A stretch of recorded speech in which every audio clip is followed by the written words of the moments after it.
তো hello guys, যেমনটা আমরা লাস্ট এপিসোডে দেখেছিলাম যে ত্যাংশ্যাং জিজিয়ানের সাথে কথাবার্তা বলছিল, তখন জিজিয়ান তাকে বলে যে আমার কাছে কোনো সোল পাওয়ার নেই, যার কারণে আমি ডক্টরিটাও ঠিকভাবে করতে পারি না, স্টাডিও করতে পারছি না। আর তখনই ত্যাংশ্যাং তাকে বলে যে এটার সমস্যার সমাধান আমার কাছে রয়েছে। আর এটা শুনে জিজিয়ান এখানে অনেকটা শক হয়ে যায়, আর সাথে সে অনেকটা খুশিও হয়। জিজিয়ান এখানে বলে যে তুমি আমাকে তাড়াতাড়ি বলো যে কিভাবে আমি এটা করতে পারি। তখন জিজিয়ানকে ত্যাংশ্যাং বলে যে আমি এটা কাউকে এত সহজে বলে দিব না, এর আগে তোমাকে আমার ডিসাইপল হতে হবে।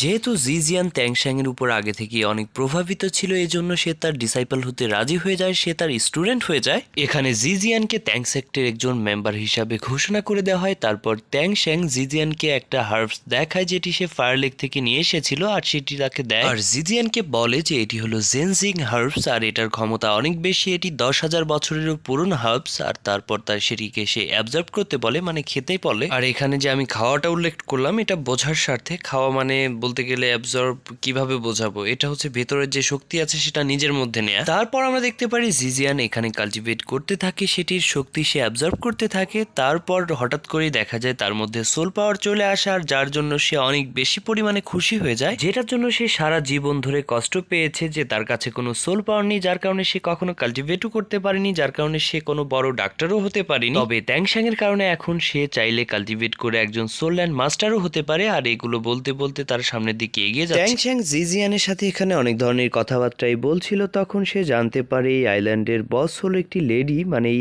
পার্পল পার্ল আইল্যান্ডের যে বস। আর তো ত্যাংশ্যাং চিন্তা করে যদি আমি তার সাথে দেখা করি তাহলে হয়তো জিবু আর বাকি সবার খোঁজ এখানে পেতে পারি, আর এটা বলে তারা ওইদিকে রওনা হয়ে যায়। তার সোল পাওয়ারকে আনলিশ করে। ত্যাংশ্যাং এখানে খুব বেশি রেগে গেছিল, আর তার বন্ধুদেরকে সে ছাড়িয়ে দেখতে পারে ওইখানে জিবু নেই, আর এটা দেখে সে আরো বেশি রেগে যায়। ত্যাংশ্যাং এখানে পাগলের মতো এদিক ওদিকে দেখতে থাকে, সে দেখতে থাকে যে জিবু কোথায় আছে। তখনই সে তার পিছনের দিকে জিবুর একটি ছায়া দেখতে পায়, আর জিবুর সাথে একটি ছেলের ছায়াও দেখতে পায়। মনে হচ্ছিল সে সেখানে অন্য রকম কোনো কিছু করার চেষ্টা করছিল। আর তখন ত্যাংশ্যাং রেগে ভেতরে গিয়ে দেখে এটা কোনো ছেলে না, আসলে এই লেডি ছিল পার্পল পার্ল আইল্যান্ডের লেডি বস, মানে যে এখানকার কুইনও ধরতে গেলে বলা চলে। সে এখানে জিবুকে মেডিসিন লাগাচ্ছিল, আর এটা দেখে ত্যাংশ্যাং ভাবে সে হয়তো জিবুর উপর কোনো টেস্ট করছে, আর এই জন্য সে তার উপর অ্যাটাক করে দেয়। সে তার এম্পায়ার শটকে বাইরে বের করে নিয়ে আসে, আর এখানে তাদের দুজনের মধ্যে ভয়ানক ফাইট শুরু হয়ে যায়। আর অবভিয়াসলি ত্যাংশ্যাং এর সাথে ফাইটে পারা এতটাও সহজ না। ত্যাংশ্যাং এখানে তাকে হারিয়ে যখনই মেরে ফেলতে যাবে, তখনই জিজিয়ান এসে তাকে থামতে বলে। জিজিয়ান তখন চিৎকার করে বলে, মাস্টার আপনি এটা কি করতে যাচ্ছেন? আর তখনই ওইখানকার গ্যাংয়ের যে লোকজন ছিল তারা এসে বলে যে আমরা তোমাদের এত বড় উপকার করলাম, সেটার প্রতিদান হিসাবে তোমরা আমাদের বসকেই মারতে চলে এসেছো। আর এটা শুনে ত্যাংশ্যাং ওখানে থেমে যায়। লেডি বস এখানে রাগের সাথে বলে, আমরা তো তোমার বন্ধুদেরকে বাহিরে রেখেছি যাতে তারা রোদে শুকিয়ে যায়, যাতে ঠান্ডা কম লাগে, আর জিবুকে আমরা মেডিসিন লাগাচ্ছিলাম। আর এরই মাঝে এদের মধ্যে যে মিসআন্ডারস্ট্যান্ডিং ক্রিয়েট হয়েছিল সেটা ঠিক হয়ে যায়।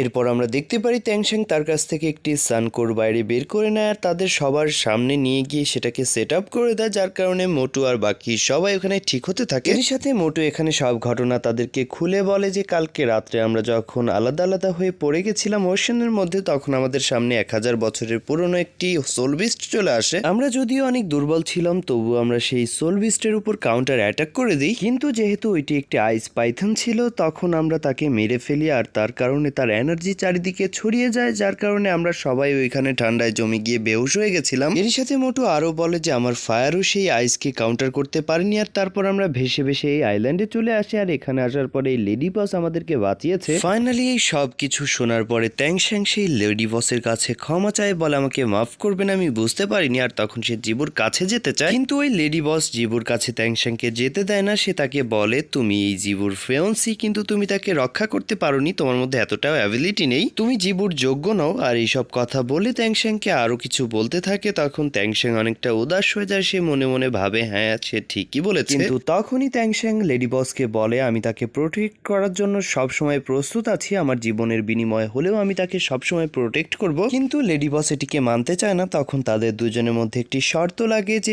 এই লেডি বস এখন এখান থেকে ভাগবে, মানে পালাবে, পালানোর পর ত্যাংশ্যাংকে 30 মিনিটের মধ্যে তাকে খুঁজে বের করতে হবে। এই শর্তের মধ্যেও আরো একটা শর্ত অর্থ থাকে সেটি হলো লেডি যে কোনো স্কিল ইউজ করে এখান থেকে পালাতে পারবে, কিন্তু ট্যাংশাং তার মার্শাল সোলের ইউজ করতে পারবে না। এরই সাথে ট্যাংশাং যদি এখানে হেরে যায় তবে সে সারা জীবন এই লেডি বসের গোলাম হয়ে থাকবে, আর যদি ট্যাংশাং জিতে যায় তবে এই লেডি বস ট্যাংশাং জয়েন করে নিবে আর ট্যাংশাংদেরকে হেল্প করবে। আর এরই সাথে এই গেমটি এখানেই শুরু হয়ে যায়। তখনই লেডি বস এখান থেকে পালিয়ে যায় আর তার গ্যাং মেম্বাররা ট্যাংশাংকে আটকানোর চেষ্টা করে, কিন্তু ট্যাংশাং তার হিডেন ওপেন দিয়ে তাদেরকে সাইডে করে দেয়। যেহেতু এই লেডি বস এই আইল্যান্ডের মধ্যেই বড় হয়েছে, এই জন্য তার প্রতিটা রাস্তা প্রতিটা অলিগলি তার চেনা হয়ে গেছে, আর সে ট্রাপস বেছাতে বেছাতে এগিয়ে যাচ্ছে। একবারের জন্য তো ট্যাংশাং এর চোখ থেকে লেডি বস হাওয়া হয়ে যায়, কিন্তু ট্যাংশাং যেহেতু ব্লু সিলভার প্লান্টের এম্পায়ার ছিল, সে যেখান দিয়ে যাচ্ছিল প্লান্ট উঠে যাচ্ছিল। আমরা কিন্তু আগে থেকেই জানি যে ট্যাংশাং ব্লু সিলভার গ্রাসের সাথে কথা বলতে পারে, আর ব্লু সিলভার গ্রাসেরা তাকে লোকেশন দিচ্ছিল। এভাবে অনেকক্ষণ ধরে তাদের দুজনের মধ্যে চেস চলছিল।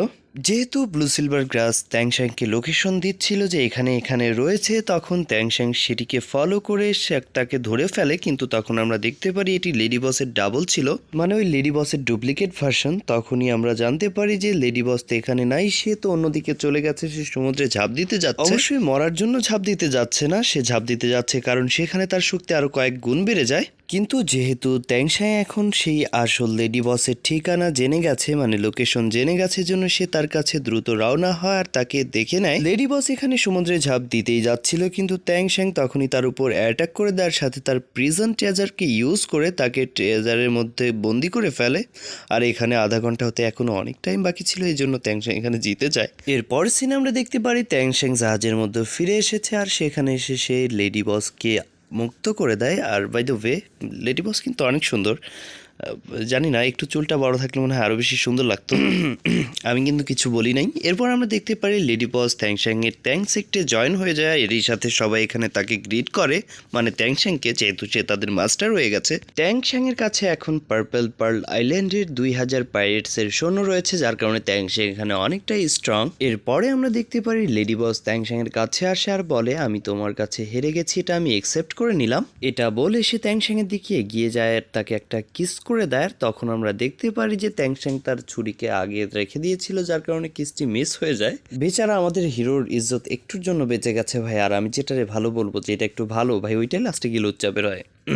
যাই হোক, পরের সিনে যাওয়া যায়। এর পরের সিনে আমরা দেখতে পারি জিজিয়ানের সাথে ট্যাংশাং কথাবার্তা বলছে। তখন সে বলে, আমি হ্যানশাই আইল্যান্ডের দিকে রওনা হতে চাই। আর তারপর আমরা দেখতে পারি লেডি বস আর বাকি সবাই এখানে আলোচনা করতে থাকে। এরা সবাই এখানে হাইশান আইল্যান্ড নিয়ে আলোচনা করছিল, কার কাছে কতটুকু নলেজ আছে সেটা এখানে সবার মাঝে বিলিয়ে দিচ্ছিল, মানে কি কতটুকু জানে সবাই আলোচনা করে বোঝার চেষ্টা করতেছিল যে ওইখানে কি হয়, কেমনে কি এটা সেটা। জিজিয়ান এখানে সবাইকে বলে যে আমি একবার ওই আইল্যান্ডে গিয়েছিলাম, ওইখানে সি গডের কিছু রুলস রয়েছে, যেটার মধ্যে প্রথম রুলস হলো যে ওইখানে গিয়ে তাদের একটা পরীক্ষা, মানে টেস্ট পরীক্ষা আর কি, ভর্তি পরীক্ষার মতো একটা পরীক্ষা দিতে হবে, সেটাতে পাস করলে তুমি আছো, নাইলে তোমাকে ওইখান থেকে চলে যেতে হবে খালি হাতে।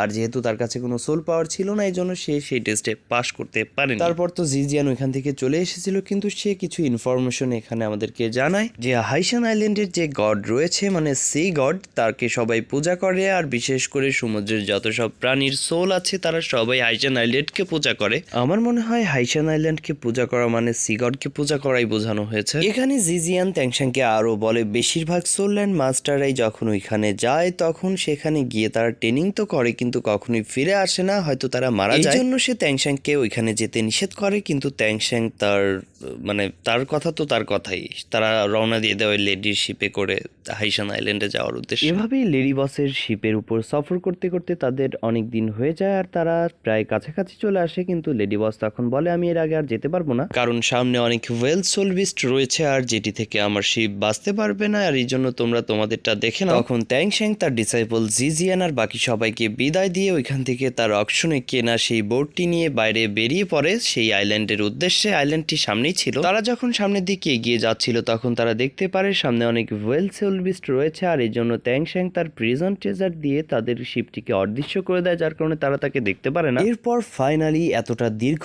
পথ পাড়ি দিয়ে তারা হাইশান আইল্যান্ডের উপর পা রাখে, আর এটির সাথে এই এপিসোড শেষ হয়। আমরা এখন সেকেন্ড এপিসোড দেখব। তো দ্বিতীয় এপিসোডের শুরুতে আমরা কিছু কথা বলে নিই। এখন রাতের 1:15 আর আমি এখন পর্যন্ত ভিডিও এডিট করছি, আর আমি জানি না যে ভিডিও এডিট কখন শেষ হবে। চোখে একদম ঘুমের অবস্থা, 12টা বেজে গেছে। আর ভিডিও এডিট করা, ভয়েস ওভার করা এগুলো আসলেই একটু কষ্টই, যদি কেউ করে থাকেন তাহলে জানবেন। আর এতটা কষ্টের পরেও যখন দেখি কেউ লাইক করতেছে না, কমেন্ট করে না, আর ভিডিও কখনোই কেউ পুরা দেখে না, এটা খুবই বাজে একটা বিষয়। খুবই খারাপ লাগে যখন অডিয়েন্স রিটেনশন খুবই কম আসে। অবশ্যই আমাকে মোটিভেট করার জন্য হলো জাস্ট একটা কমেন্ট আর একটা লাইক, এতটুকুই তো আশা করতেছি ভাই। আর যারা সাবস্ক্রাইব করেনি অবশ্যই সাবস্ক্রাইব করে রাখবেন। এখন চলুন আমরা নেক্সট এপিসোডে চলে যাই।